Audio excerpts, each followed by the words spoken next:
बेरोजगारी भत्ते के 4,000 या 4,500 रुपए प्रति माह लेने के लिए ऑनलाइन फॉर्म कैसे भर सकते हैं, आज की वीडियो में कंप्लीट डिटेल में जानेंगे। क्योंकि बेरोजगारी भत्ते का नया पोर्टल आ चुका है, फॉर्म शुरू हो चुके हैं, रोजगार पंजीयन शुरू हो चुका है, मुख्यमंत्री युवा संबल योजना के लिए आवेदन शुरू हो चुका है। मतलब अब आप ये फॉर्म भर के हर महीने 4,000 और 4,500 रुपए का लाभ उठा सकते हो अगर आपके पास कोई रोजगार नहीं है। तो चलिए स्टेप बाय स्टेप पूरा प्रोसेस समझते हैं कि कैसे आपको रोजगार पंजीयन करना है और कैसे आप बेरोजगारी भत्ते का कंप्लीट फॉर्म भर सकते हो। तो चलिए शुरू करते हैं। वीडियो को आखिर तक जरूर देखिए ताकि फॉर्म में बाद में कोई भी गलती ना हो और आगे चलकर आपको कोई भी दिक्कत ना आए। इसके लिए सबसे पहले आप एसएसओ पोर्टल पर आएंगे। एसएसओ का लिंक वीडियो डिस्क्रिप्शन पार्ट में दे दूंगा, वहां से डायरेक्ट आप इस पोर्टल पर आ सकते हैं। अब यहाँ पर आप अपनी एसएसओ आईडी, पासवर्ड और ये कैप्चा कोड दर्ज करके लॉगिन करेंगे। लेकिन अगर आप अपनी आईडी भूल गए हैं, पासवर्ड भूल गए हैं, तो यहाँ पर बहुत ही आसानी से आप अपनी आईडी और पासवर्ड निकाल सकते हैं। अगर आप आईडी भूल गए हैं तो यहाँ से आईडी और पासवर्ड यहाँ से आप पता कर सकते हैं। लेकिन अगर आपके पास आईडी नहीं है तो आप रजिस्ट्रेशन पे क्लिक करेंगे।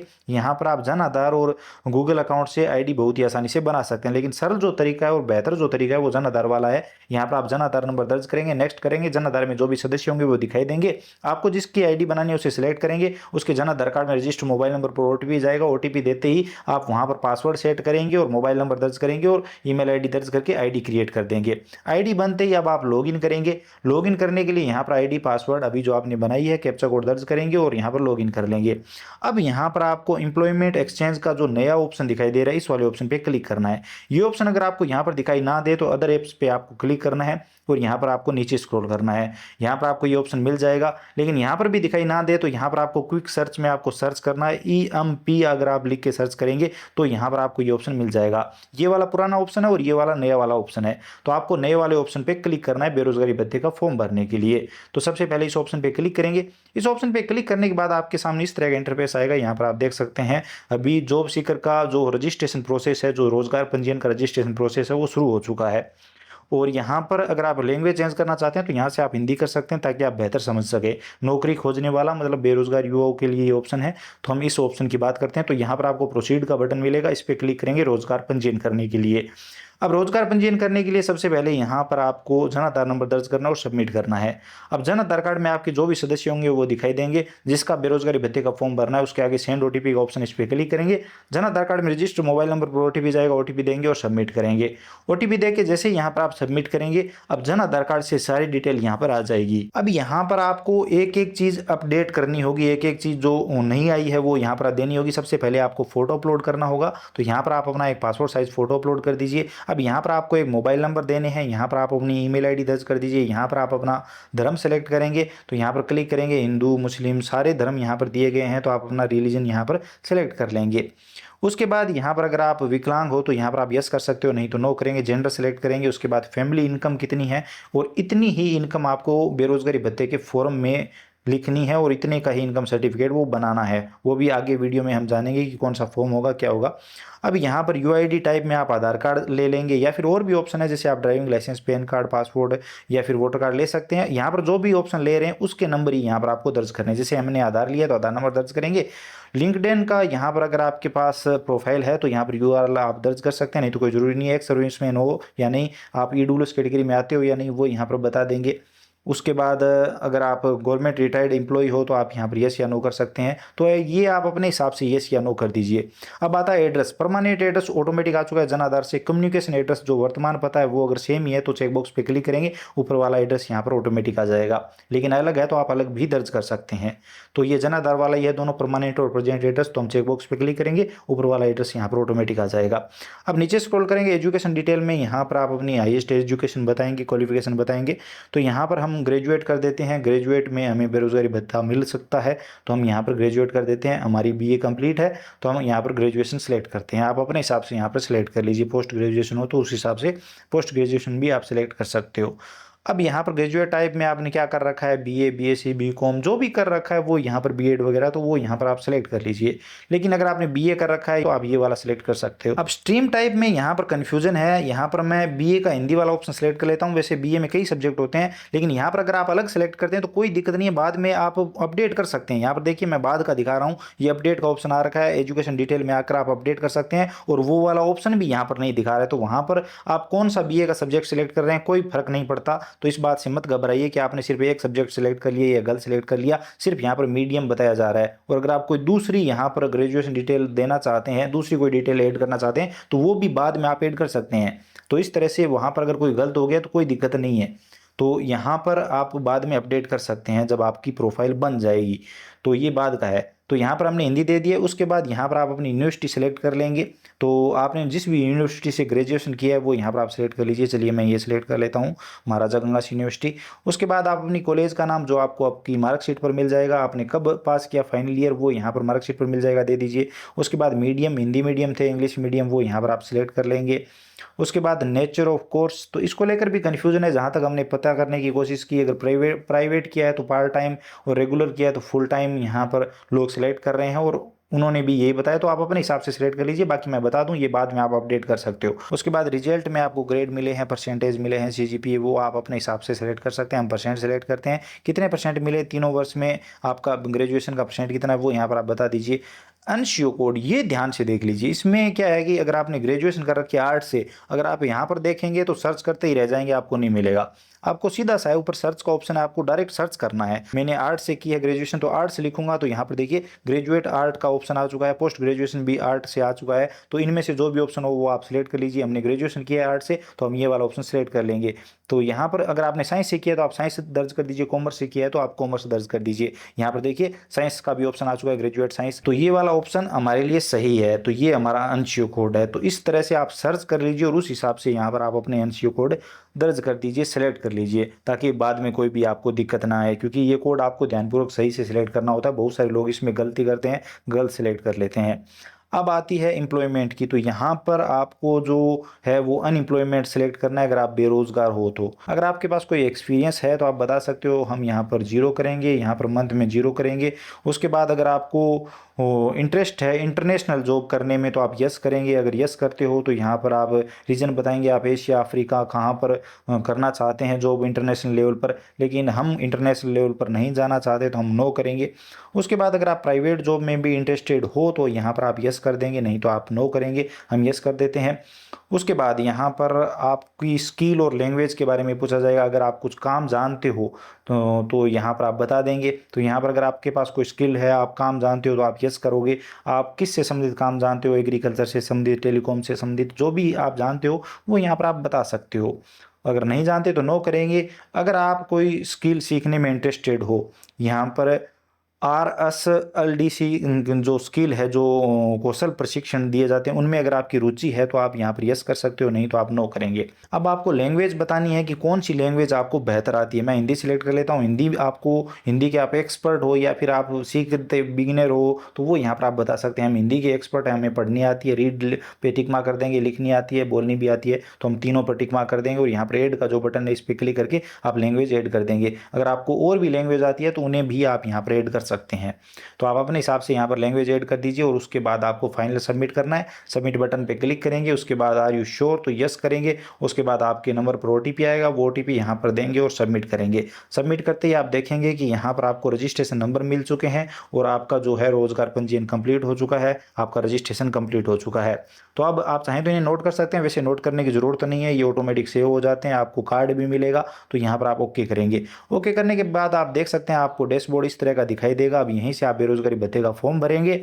और अगर आपको रजिस्ट्रेशन कार्ड चाहिए, जो कि आपको डाउनलोड करना चाहिए, अभी नया जारी हुआ है, तो इसके लिए आप रजिस्ट्रेशन कार्ड वाले ऑप्शन पे क्लिक करेंगे और यहाँ पर आपका ये कार्ड आ जाएगा, जिसमें आपकी सारी डिटेल रहेगी रजिस्ट्रेशन से संबंधित, रोजगार पंजीयन से संबंधित।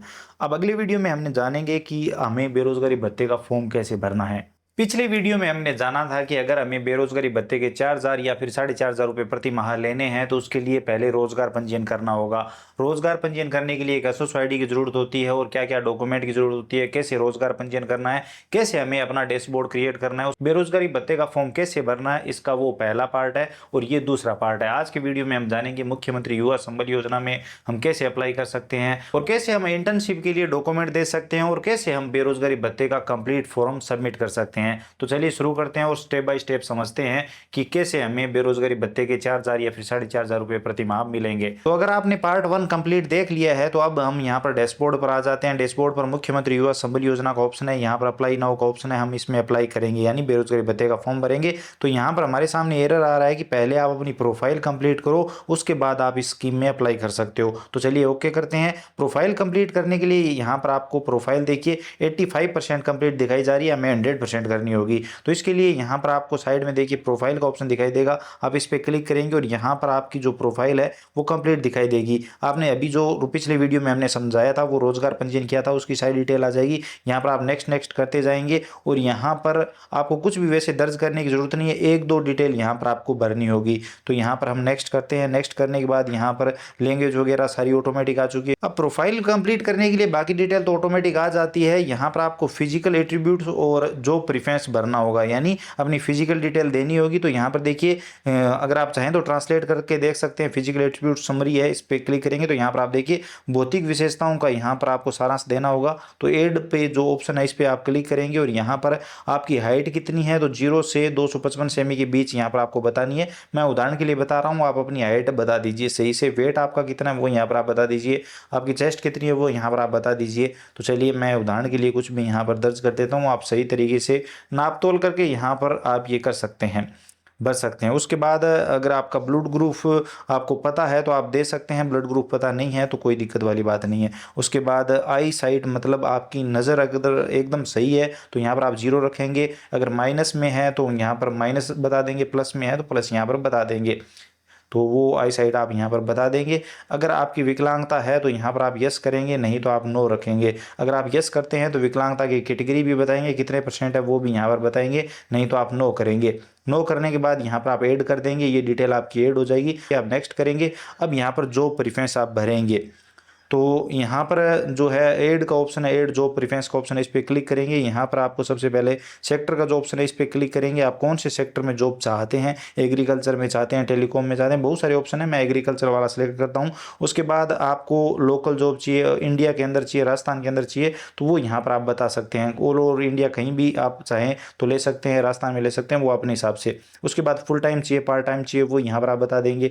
उसके बाद यहाँ पर आप जो है जॉब टाइप बताएंगे, परमानेंट चाहिए या फिर टेम्परेरी चाहिए, तो आप अपने हिसाब से बता दीजिए। अब आप कितनी सैलरी एक्सपेक्ट कर रहे हैं, यानी कितनी सैलरी की आपको उम्मीद है कि आपको इतनी मिलनी चाहिए, तो वो यहाँ पर आप बता दीजिए। उसके बाद शिफ्ट आप नाइट शिफ्ट, डे शिफ्ट या फिर कोई भी शिफ्ट कर सकते हैं, तो वो यहाँ पर आप बता दीजिए। एनसीओ कोड का मैंने आपको पिछले वीडियो में बताया था, जब हमने रोजगार पंजीयन किया था, वैसे आप यहाँ पर एनसीओ कोड सर्च कर सकते हैं। जैसे हमने ग्रेजुएशन आर्ट से किया है तो मैंने आर्ट यहाँ पर सर्च करता हूँ, देखिए ग्रेजुएट आर्ट का ऑप्शन आ चुका है, एनसीओ कोड आ चुके हैं। इसी तरह से साइंस कॉमर्स से आपने किया है तो आप सर्च कर लीजिए और यहाँ पर एनसीओ कोड सिलेक्ट कर लीजिए। आपने पिछला वीडियो देखा है तो आपको ये चीज़ पता होगी, तो सही से एनसीओ कोड यहाँ पर आप सिलेक्ट कर लीजिए। उसके बाद यहाँ पर ऐड पे क्लिक करेंगे। ऐड पे क्लिक करते ही यहाँ पर आपकी जो डिटेल है वो ऐड हो जाएगी और आपकी प्रोफाइल कंप्लीट हो जाएगी। आप देख सकते हैं प्रोफाइल जो है 100% कंप्लीट दिखाई जा रही है। तो यहाँ पर देखिए अप्लाई नाउ का ऑप्शन है, इस पर क्लिक करेंगे। यहाँ पर कंप्लीट डिटेल में बताया गया है कि क्या क्या योग्यताएं आपके पास होनी चाहिए। आप राजस्थान के मूल निवासी होने चाहिए, आपने पहले बेरोजगारी भत्ते का लाभ न लिया हो, आपके पूरे परिवार की वार्षिक आय 2 लाख रुपए से अधिक नहीं हो। बात करें डॉक्यूमेंट की तो कौन कौन से डॉक्यूमेंट रिक्वायर्ड है, तो 10वीं की मार्कशीट, अगर फीमेल कैंडिडेट है, मैरिड है तो यहाँ पर मैरिज सर्टिफिकेट भी चाहिए होगा। ग्रेजुएशन की मार्कशीट आपको देनी होगी, वो फाइनल ईयर की मार्कशीट आप लगा सकते हैं, तो वो मार्कशीट। इसके अलावा जो है इनकम डिक्लेरेशन का जो एनेक्स राई है वो यहाँ पर डाउनलोड का ऑप्शन दिया है, इस पर क्लिक करके आप डाउनलोड कर सकते हैं। ये फॉर्म आपको तैयार करना होगा। इनकम डिक्लेरेशन जो एनेक्स के है इसे भी आप डाउनलोड कर लीजिए। सेल्फ डिक्लेरेशन है इसे भी आप डाउनलोड कर लीजिए। ये तीनों आपको तैयार करने होंगे और उसके बाद यहाँ पर अपलोड करने होंगे। अगर SC/ST का कैंडिडेट है तो कास्ट सर्टिफिकेट भी चाहिए, बाकी को जाति प्रमाण पत्र की जरूरत नहीं है, सिर्फ SC/ST को जरूरत है। टेक्निकल और प्रोफेशनल डॉक्यूमेंट यानी जो इंटर्नशिप के लिए चाहिए, मूल निवास आपको चाहिए होगा। इसके अलावा यहाँ पर आपका जो है अगर विकलांग हो तो विकलांग सर्टिफिकेट और बैंक पासबुक, तो इतने सारे डॉक्यूमेंट है। उसके बाद यहाँ पर गाइडलाइन भी आप पढ़ लीजिए। क्लिक करे पे क्लिक करेंगे, यहाँ पर गाइडलाइन डाउनलोड कर लेंगे और एक बार आप गाइडलाइन जरूर पढ़ लीजिए फॉर्म भरने से पहले, ताकि आपको इस योजना के बारे में ज़्यादा जानकारी हो सके और आप सही तरीके से फॉर्म भर सकें। देखिए इसमें बताया गया है कि 4,000 और 4,500 रुपये मिलने हैं, तो किसको 4,000 किसको 4,500 और क्या क्या यहाँ पर योग्यताएं वगैरह मांगी गई है। तो चेकबॉक्स पे क्लिक करेंगे, अप्लाई नाउ पे क्लिक करेंगे। अब यहाँ पर आपने जिसका रोजगार पंजीयन किया है उसकी डिटेल आपको दिखाई देगी। यहाँ पर अप्लाई का ऑप्शन दिखाई देगा, आप अप्लाई वाले ऑप्शन पे क्लिक करेंगे। यहाँ पर क्लिक करते ही यहाँ पर आपका फॉर्म शुरू हो जाएगा। ज़्यादातर डिटेल ऑटोमेटिक रोजगार पंजीयन से जन आधार कार्ड से आ जाएगी। अब यहाँ पर पूछा जा रहा है क्या आपने पहले कभी बेरोजगारी भत्ता 2007 या 2012 में अक्षत कौशल योजना का लाभ लिया है? अगर लिया है 2009 में तो यहाँ पर आप बता सकते हैं, पर इसमें आपको लाभ नहीं मिलेगा बेरोजगारी भत्ते का, तो यहाँ पर हम नो करते हैं। आपने ग्रेजुएशन जो है राजस्थान की किसी मान्यता प्राप्त यूनिवर्सिटी से किया है तो हम यस करते हैं। और कौन सी यूनिवर्सिटी से किया है वो यूनिवर्सिटी हम सेलेक्ट करेंगे। तो चलिए हम महाराजा गंगा से यूनिवर्सिटी सेलेक्ट कर लेते हैं। आप अपने हिसाब से मार्कशीट में देखकर यहाँ पर यूनिवर्सिटी सेलेक्ट कर लीजिए। उसके बाद bank detail Jan Aadhaar card से आएगी। अगर जन आधार कार्ड में आपका बैंक खाता अपडेट नहीं है तो पहले जन आधार कार्ड में बैंक खाता अपडेट करें, तभी यहाँ पर बैंक खाता दिखाई देगा। हमारा बैंक खाता हमने अपडेट कर लिया तो देखिए बैंक खाता आ चुका और सारी डिटेल यहाँ पर आ चुकी है। तो इस तरह से अगर आपका खाता जन आधार में अपडेट होगा तो यहाँ पर ऑटोमेटिक दिखाई देगा। आपको चेकबॉक्स पे क्लिक करना है और आपको यहाँ पर नेक्स्ट पे क्लिक करना है। जैसे यहाँ पर आप नेक्स्ट पे क्लिक करेंगे, अब यहाँ पर आपको टेक्निकल प्रोफेशनल कोर्स का सर्टिफिकेट यहाँ पर देना होगा, यानी इंटर्नशिप के लिए। तो यहाँ पर अगर आपके पास ये सर्टिफिकेट नहीं है तो आप बेरोजगारी भत्ते का फॉर्म नहीं भर पाएंगे, आपको इंटर्नशिप के लिए कोई कार्यालय लोड नहीं होगा और आपको बेरोजगारी भत्ता नहीं मिलेगा। तो आपके पास ऊपर काफ़ी सारे ऑप्शन दिए हैं, इनमें से कोई भी सर्टिफिकेट होना चाहिए, जैसे RCIT, BEd, GNM, ये BSTC, बहुत सारे ऑप्शन हैं। तो इनमें से अगर ITI वगैरह, तो BTech, अगर आपके पास इनमें से कोई भी सर्टिफिकेट है तो चल जाएगा, आप वो अपलोड कर दीजिए। हमारे पास है तो हम यस करेंगे। RCIT हर किसी के पास मिल जाता है, 3 महीने में हो जाता है। अगर आपके पास नहीं है तो आप पहले RCIT कर लीजिए। तो RCIT हम सेलेक्ट करते हैं और यहाँ पर अपलोड पे क्लिक करेंगे। PDF फॉर्मेट में आपको मार्कशीट अपलोड करनी है और साइज आप 150 KB से कम रखेंगे तो आसानी से अपलोड हो जाएगा। तो चलिए हम यहाँ पर ये मार्कशीट अपलोड कर देते हैं। इस पर क्लिक करेंगे, मार्कशीट को सिलेक्ट करेंगे और यहाँ पर ओपन पे क्लिक करेंगे, मार्कशीट अपलोड हो जाएगी। देखिए यहाँ से आप देख सकते हैं और चाहे तो डिलीट भी कर सकते हैं। तो हमारी मार्कशीट अपलोड हो चुकी है। अब यहाँ पर नेक्स्ट पे क्लिक करेंगे। अब हमें एक एक डॉक्यूमेंट अपलोड करने होंगे, लेकिन इसमें पहले पूछा जा रहा है do you have open school documents. अगर आपके पास ओपन स्कूल के डॉक्यूमेंट है तो आप यस कर सकते हो, नहीं तो आप नो करेंगे। ज़्यादातर के पास नहीं है तो नो करेंगे। अब हम एक एक डॉक्यूमेंट यहाँ पर अपलोड करेंगे, जिसमें सबसे पहले मूल निवास, उसके बाद BA की मार्कशीट और एक एक डॉक्यूमेंट यहाँ पर अपलोड करेंगे। अपलोड का प्रोसेस बहुत ही सरल सा है, वही सेम जो अभी हमने अपलोड किया उसी तरीके से। तो मूल निवास और पहले में, उसके बाद ग्रेजुएशन की मार्कशीट, 10वीं की मार्कशीट, बैंक पासबुक, ये सारे एक एक करके आप अपलोड कर दीजिए। तो यहाँ पर सेकंड में ग्रेजुएशन की मार्कशीट आ जाएगी, थर्ड में 10वीं की मार्कशीट आ जाएगी, उसके बाद बैंक पासबुक आ जाएगी, उसके बाद इनकम डिक्लेरेशन एनेक्सर I, ये मैं आपको बता देता हूँ कौन सा वाला है। तो ये वाला है, ये फॉर्म होता है बेरोजगारी भत्ते का, ये आपको तैयार करना होगा। ये फॉर्म जिसके नाम से आप बेरोजगारी भत्ते का फॉर्म भर रहे हो उसके नाम से भरा जाएगा, उसके पिता का नाम आ जाएगा, पूरा एड्रेस आ जाएगा और ये बेसिक डिटेल यहाँ पर आप भर के और ये कॉलम भर लेंगे, जिसमें सबसे पहले आवेदक का नाम, जिसके नाम से बेरोजगारी भत्ते का फॉर्म है, पिता माता और परिवार में जो भी सदस्य है उनकी डिटेल आप भर देंगे। इनके साथ क्या संबंध है वो बताएंगे। जैसे पहले सबसे पहले सदस्यों के नाम में सव्य का नाम है तो यहाँ पर सव्य लिख देंगे। उसके बाद पिता है तो पिता माता संबंध बता देंगे। आय यहाँ पर 0 लिखनी है क्योंकि आप खुद बेरोजगार है। आपके पिता की आय आप 90,000 लाख आप दिखा दीजिए, माता की दिखा सकते हैं। बाकी आपकी इनकम जो है वो जहाँ तक 2 लाख से कम होनी चाहिए आपके पूरे परिवार की, तभी आप बेरोजगारी भत्ते के लिए पात्र है। तो आपको अपनी इनकम नहीं दिखानी है क्योंकि है भी नहीं, तो तभी आप बेरोजगार है, तभी आप ये फॉर्म भर रहे हैं। तो आपको अपने माता पिता की यहाँ पर इनकम दिखानी है, लेकिन शुरुआत में फॉर्म आपके नाम से भरा जाएगा। यहाँ पर आप नोटरी करवाएंगे, अपना फोटो चिपकाएंगे और उसके बाद आपका ये जो एनेक्सर I है वो यहाँ पर आपका कंप्लीट हो जाएगा, जो इनकम सर्टिफिकेट है तो ये वाला यहाँ पर अपलोड हो जाएगा। उसके बाद इनकम डिक्लेरेशन जो एनेक्सर K है, इसमें 2 उत्तरदायी व्यक्तियों के हस्ताक्षर होंगे। अब उत्तरदायी व्यक्ति कौन कौन हो सकते हैं, तो यहाँ पर बहुत सारे ऑप्शन है, जिसमें राजपत्रित अधिकारी, स्कूल के मास्टर, ग्राम विकास अधिकारी या फिर और भी काफ़ी सारे ऑप्शन है। तो इनमें से कोई भी आप 2 से ये हस्ताक्षर करवा सकते हो। पहले इनकी डिटेल आएगी अधिकारी की जो हस्ताक्षर कर रहे हैं, उसके बाद आपका नाम आ जाएगा, आपके पिता का नाम, निवासी और आपने कितने का इनकम सर्टिफिकेट बनाया वो इनकम, और यहाँ पर उनके हस्ताक्षर और मोहर आ जाएगी। इसी तरह से दूसरे गवाह की भी डिटेल आ जाएगी। तो इस तरह से आप ये सेकंड तैयार कर लीजिए। तीसरा सेल्फ डिक्लेरेशन है जो सबसे लास्ट में यहाँ पर अपलोड होगा। देखिए यहाँ पर ये आपको अपने नाम से भरना है, पिता का नाम देना है, अपने नाम और यहाँ पर हस्ताक्षर कर देने हैं और ये वाला अपलोड कर देना है। तो इस तरह से आप सारे डॉक्यूमेंट एक एक करके अपलोड करेंगे। तो चलिए मैं फटाफट ये डॉक्यूमेंट अपलोड कर देता हूँ और उसके बाद आपको ये साइन करना है। अपलोड करने का प्रोसेस बहुत ही सरल सा है। अपलोड पे क्लिक करेंगे, इस पर क्लिक करेंगे, यहाँ पर आप अपना डॉक्यूमेंट सेलेक्ट करेंगे। साइज आप जहाँ तक 150 KB से कम रखेंगे तो फटाफट अपलोड हो जाएंगे, बाकी 200 KB से कम भी अपलोड हो जाएंगे। तो आप अपने हिसाब से यहाँ पर PDF फॉर्मेट में डॉक्यूमेंट अपलोड कर दीजिए। इस तरह से एक एक करके सारे डॉक्यूमेंट अपलोड कर दीजिए। डॉक्यूमेंट अपलोड होने के बाद यहाँ पर सबसे लास्ट में ई साइन का ऑप्शन दिखाई देगा, इस पर आप क्लिक करेंगे। इस पर क्लिक करने के बाद आपको ई साइन पोर्टल पर रीडायरेक्ट कर दिया जाएगा। अब यहाँ पर आप अपने आधार नंबर दर्ज करेंगे, चेकबॉक्स पे क्लिक करेंगे और यहाँ पर रिक्वेस्ट OTP पे क्लिक करेंगे। आधार कार्ड में रजिस्टर्ड मोबाइल नंबर पर OTP जाएगा, वो OTP यहाँ पर देंगे और सबमिट पे क्लिक करेंगे। सबमिट करते ही साइन प्रोसेस कंप्लीट हो जाएगा और यहाँ पर आपका जो है वो डॉक्यूमेंट सारे अपलोड हो जाएंगे।